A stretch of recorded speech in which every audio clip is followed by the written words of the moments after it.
Para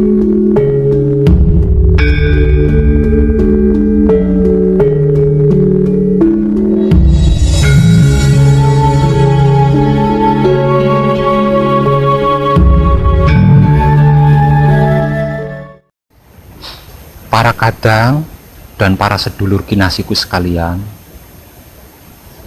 ora gampang urip ing alam donya iki lamun tanwikan mring kuncine. Maksudnya, tidaklah mudah hidup di dunia ini kalau tidak mengerti, tidak paham pada kuncinya. Kunci itu apa toh? Kunci itu apa sih?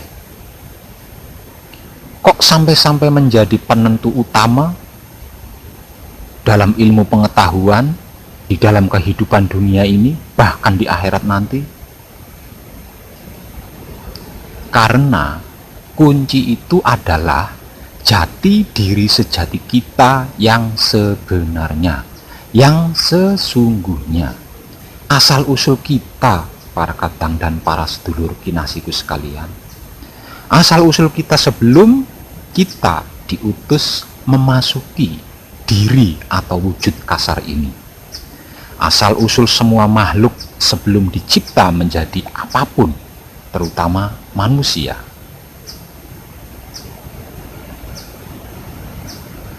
kunci. Ku itu berarti kumpul, N berarti nunggal, Ci berarti suci. Kunci artinya adalah kumpul, nunggal, suci. Maksudnya bersatu padu dengan Dat Maha Suci, atau berkumpul menjadi satu dengan Dat Maha Suci. Pulet pinuletan, tak terpisahkan maksudnya. Awalnya kita kumpul nunggal suci, maksudnya bersatu atau menyatu atau bersama dengan Dat Maha Suci. Lalu diutus oleh Dat Maha Suci untuk menghidupkan sebuah wujud tersebut, raga manusia, selama batas waktu yang telah diperjanjikan. Selain semua kebutuhannya dicukupi dan segala kepentingannya ditulis dalam Laul Mahfud atau Lauhul Mahfud, juga dibekali 4 anasir yang lebih dikenal dengan sebutan sedulur papat atau kawula yang sakti mandraguna.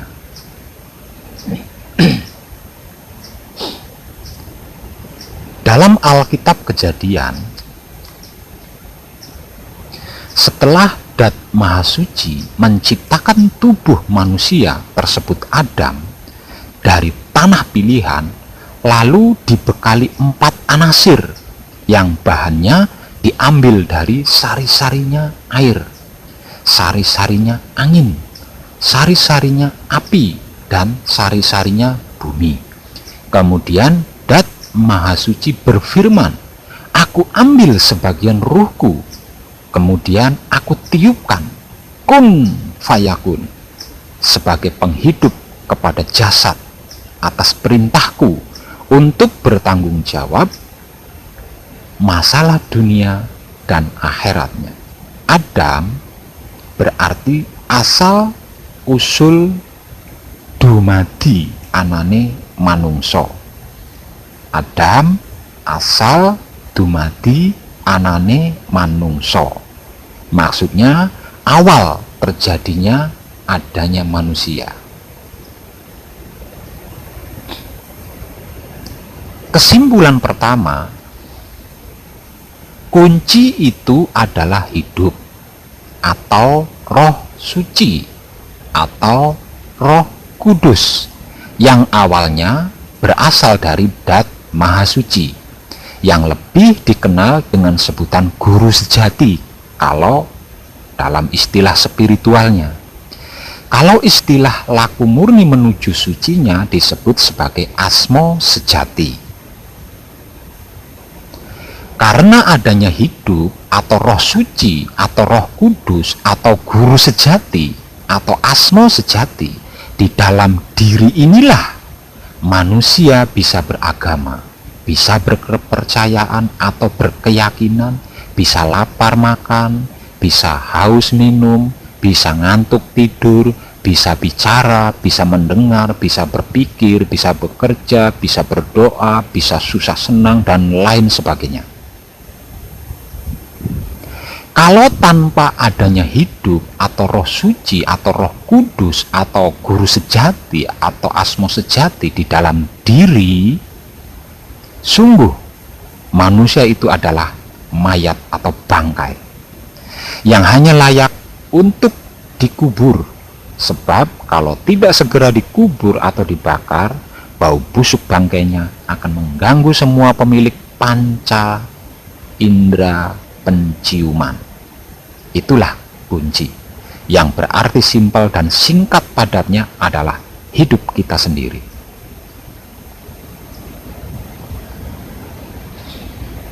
Sebab itu Dat Maha Suci selalu mengingatkan dengan pesan-pesan indah dan bijaknya. Jika ingin mengenalku, kenalilah dirimu sendiri. Barang siapa mengenal dirinya, niscaya dia akan mengenalku. Sesungguhnya aku berada dekat, bahkan lebih dekat dari urat lehermu. Barang siapa yang mencariku keluar diri, niscaya dia akan tersesat.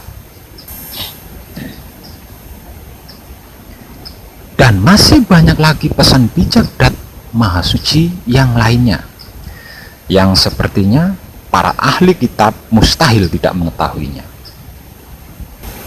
Hanya saja mereka diam. Mereka tidak mau bicara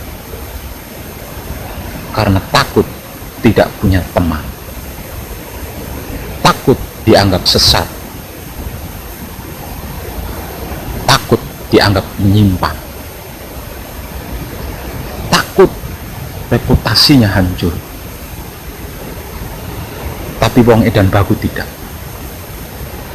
Wong Edan Bagu tidak takut dengan semua itu. Jangankan dengan semua itu, dengan Tuhan saja Wong Edan Bagu tidak takut. Loh, sama Tuhan kok tidak takut Wong Edan Bagu? Ya, karena Tuhan bukan sosok yang menakutkan, tapi Tuhan adalah sosok yang menggemaskan. Sebab itu Wong Edan Bagu rindu kepada Tuhan. Kalau Tuhan itu menakutkan, mana mungkin Wong Edan Bagu akan rindu kepada Tuhan. Lagi pula, kebenaran harus diungkap, bukan untuk disembunyikan. Caranya bagaimana, Pak Wem? Untuk bisa wikan atau mengerti atau memahami kunci yang tak lain dan tak bukan adalah hidup kita sendiri itu, tidak ada cara lain. Tidak ada cara lain selain dengan laku murni menuju suci. Laku murni menuju suci, ya, laku murni menuju suci. Kalau tidak, ya tidak bisa. Sebab karena hidup itu adalah ruh suci atau roh kudus. Dia berasal dari Dat Maha Suci. Berarti hidup itu suci, kan? Kita tidak akan pernah bisa mendekati suci, menyentuh suci, apalagi menyatu dengan suci kalau diri kita tidak suci. Karena suci itu bukan bentuk, bukan warna, bukan status. Karena suci itu tidak bisa dicampuri dengan apapun dan tidak bisa tercampuri oleh apapun. selain dengan suci lagi. Bukan suci namanya kalau bisa dicampuri dengan selain suci. Untuk laku murni menuju suci harus bagaimana, Pak Web?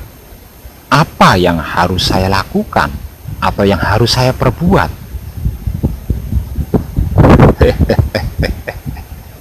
Edan tenang.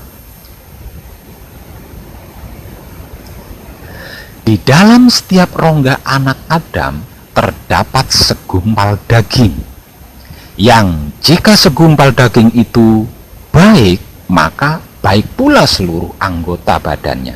Sebaliknya, jika buruk, maka buruk pula seluruh anggota badannya. Dan segumpal daging itu tersebut hati, tempat aku menyimpan rahasiaku. Dalam setiap rongga anak Adam, aku ciptakan suatu mahligai yang disebut dada. Di dalam dada ada hati, maksudnya hati bagian luar. Di dalam hati ada kalbu atau benak, maksudnya hati bagian dalam. Di dalam kalbu benak ada fuad atau nurani, maksudnya hati paling dalam. Di dalam fuad atau nurani ada rasa. Di dalam rasa ada sir dat sifat. Di dalam sir dat sifat ada hidup, tempat aku menyimpan rahasiaku. Dan di dalam rahasiaku itulah aku.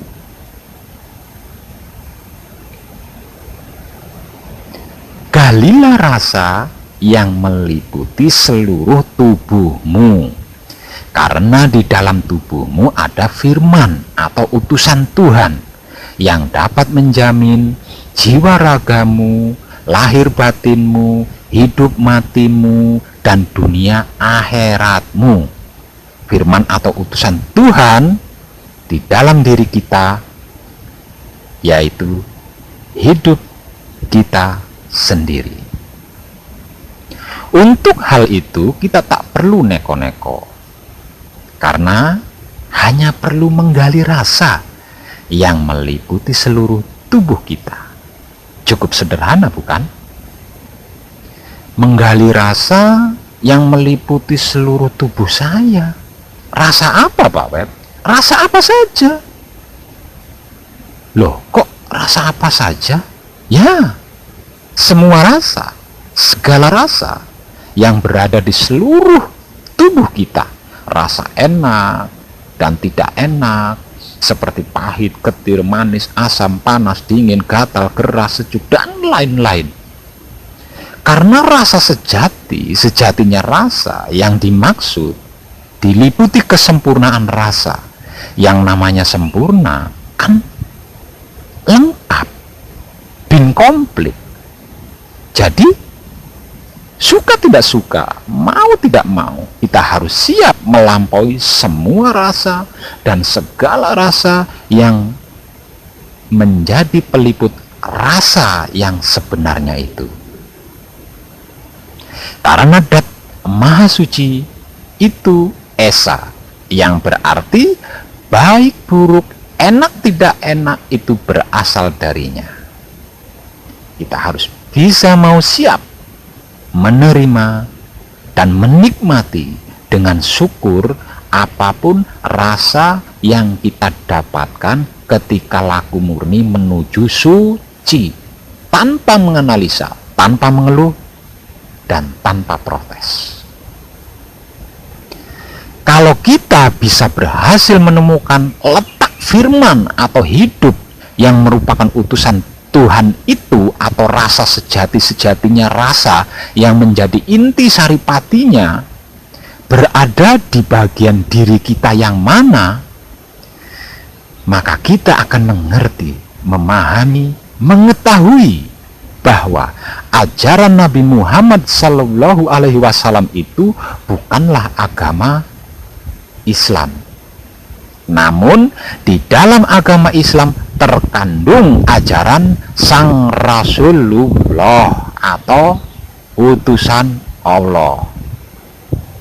Kita akan mengerti, memahami, mengetahui bahwa ajaran Nabi Isa putra Maryam itu bukanlah agama Kristen.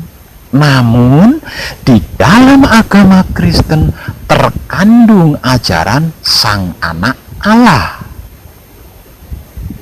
Kita akan mengerti, memahami, dan mengetahui bahwa ajaran Sakyawuni itu bukanlah agama Buddha.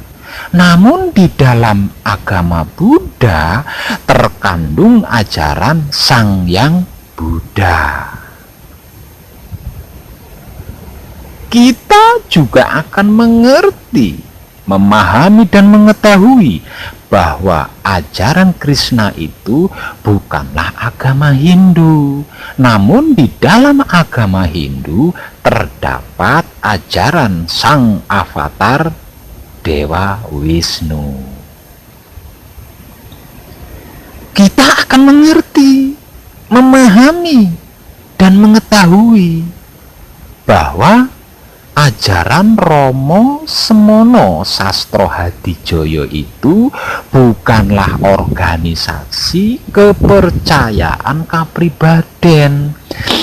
Namun di dalam organisasi kepercayaan kapribaden terkandung ajaran Kanjeng Rama Sejati Gusti Prabu Heru Cakrosemono.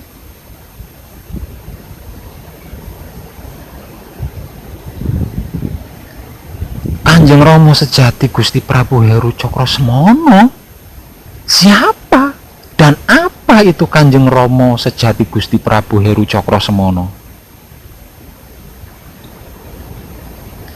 Kanjeng Rama Sejati Gusti Prabu Heru Cakrosemono adalah ruh suci atau roh kudus atau guru sejati atau asma sejati yang tak lain dan tak bukan adalah hidup kita sendiri, hidup yang diutus oleh Dat Maha Suci untuk menghidupkan jasad raga kita ini. Kesimpulan kedua, untuk memperoleh kesempurnaan hidup di dunia hingga akhirat dengan cinta kasih sayang Dat Maha Suci itu bukan ditentukan karena memeluk agama atau kepercayaan atau keyakinan apapun. Namun untuk mendapatkan kesempurnaan hidup di dunia hingga akhirat dengan cinta kasih sayang Dat Maha Suci, kita harus bersedia mau laku murni menuju suci. Sebab kita berasal dari sucinya Dat Maha Suci. Jadi kita harus mau menerapkan atau mengibadahkan ajaran-ajaran agama atau kepercayaan atau keyakinan tersebut dengan menggunakan wahyu pancalaku atau iman.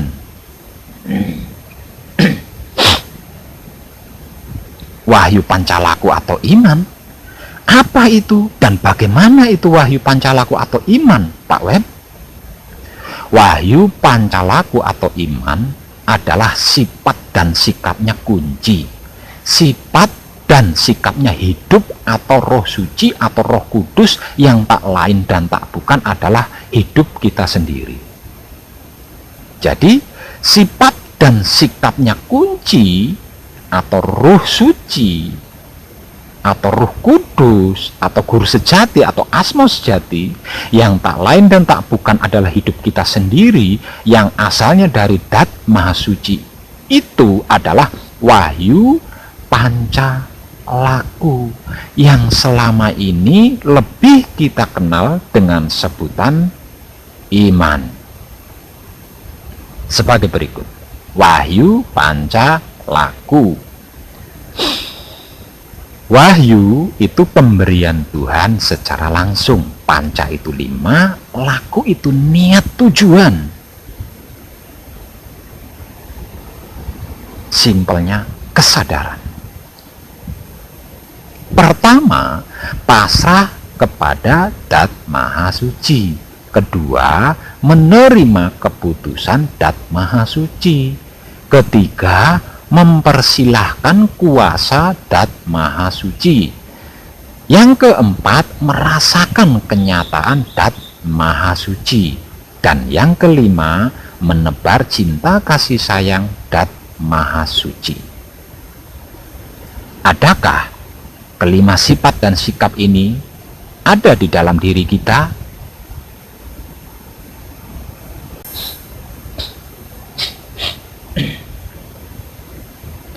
Kalau tidak ada, berarti mau ngototnya kayak apa, mengaku percaya alias yakin bin hakul yakin kepada Tuhan plus adanya Tuhan, sesungguhnya kita belum beriman. Sebab karena untuk bisa berwahyu pancalaku alias beriman seperti yang sudah saya katakan tadi, siapapun dia dan bagaimanapun dia, suka tidak suka, cocok tidak cocok, harus bertobat. Kalau tidak dengan bertobat, jika belum bertobat, mana mungkin bisa pasrah kepada Tuhan, menerima keputusan Tuhan, mempersilahkan kuasa Tuhan, merasakan kenyataan Tuhan, apalagi menebar cinta kasih sayang Tuhan. Mana mungkin bisa kalau tidak dengan bertobat, kalau belum bertobat.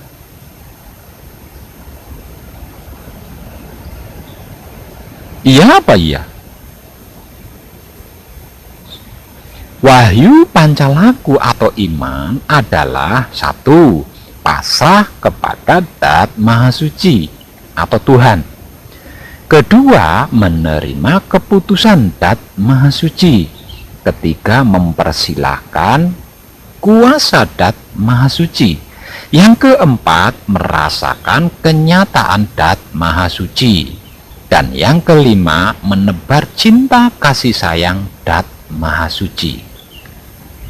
Saya ulangi, adakah kelima sifat dan sikap ini di dalam diri kita? Jika ada, sudah pasti dia akan selalu menjaga pikirannya, karena mengerti, paham dan tahu bahwa pikirannya akan menjadi perkataannya, perkataannya akan menjadi perbuatannya, perbuatannya akan menjadi kebiasaannya, kebiasaannya akan membentuk karakternya, karakternya akan membentuk nasibnya, nasibnya akan menentukan hatinya, hatinya akan menentukan rasanya, rasanya akan menentukan lakunya, lakunya akan menentukan Tuhannya. Bahwa Tuhannya itu Tuhan Tuhanan apa hantu Tuhan. Edan tenan rek.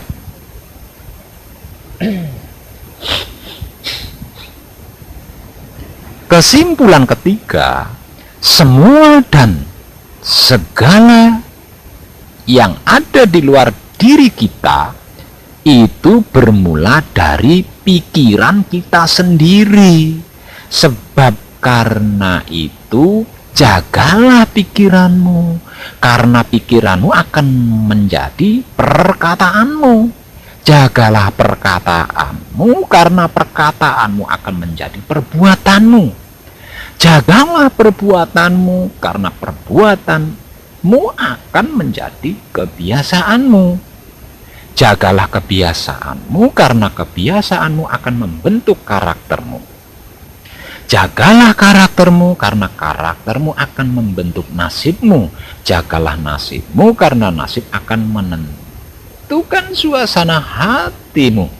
Jagalah hatimu, karena hatimu akan menentukan rasamu.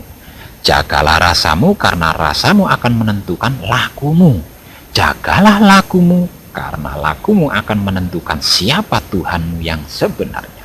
Tuhan hantu apa hantu Tuhan, atau hantu-hantuan apa Tuhan-Tuhanan. Itulah laku murni menuju suci yang sering saya selipkan di setiap artikel yang mengabarkan bab taubat atau wahyu panca gaib, dan iman atau wahyu pancala. Kalau wahyu panca gaib apa Pak Web? Wahyu panca gaib, wahyu itu pemberian Tuhan secara langsung tanpa perantara. Panca itu 5, gaib itu roh.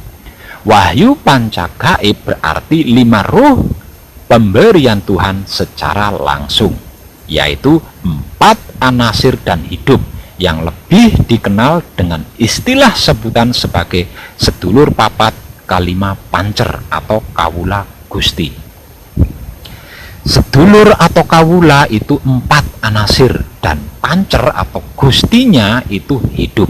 Manunggaling kawula Gusti, istilah atau filosofi manunggaling kawula Gusti itu berarti menyatunya atau bersatunya 4 anasir dengan hidup.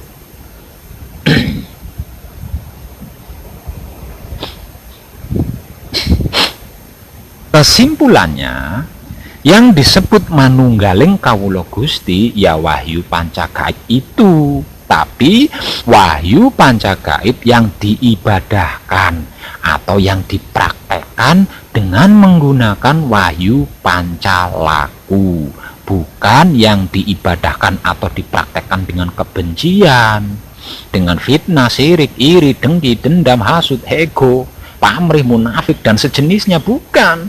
Sebab karena kalau wahyu panca gaib tidak diibadahkan atau tidak dipraktekkan dengan wahyu pancalaku atau iman, dia tidak akan manunggal, dia tidak menyatu, dia tidak bersatu padu, dia akan beralih fungsi sendiri-sendiri yang di luar kesadaran akan menimbulkan kebencian, fitnah, sirik, iri, dengki, dendam, hasut, ego, pamrih, munafik, dan sejenisnya.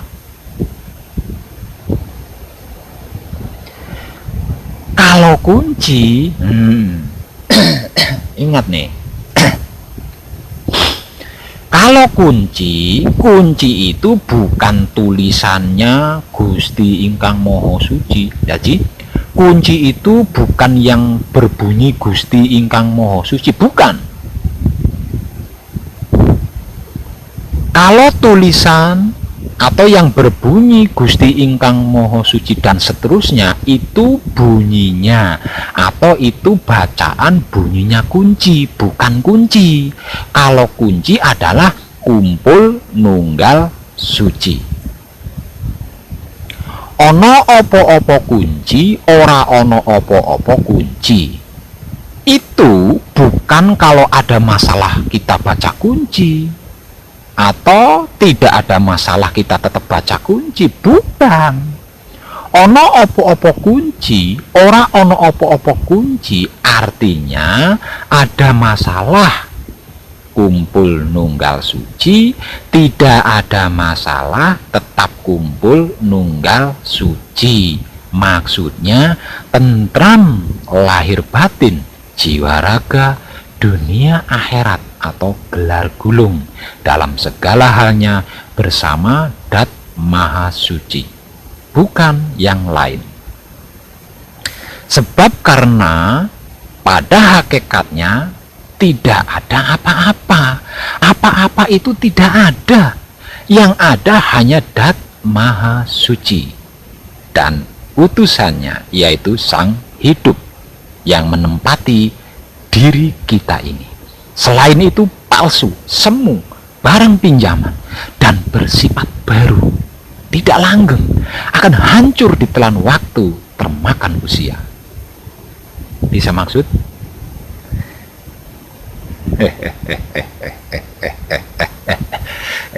Dan tenang.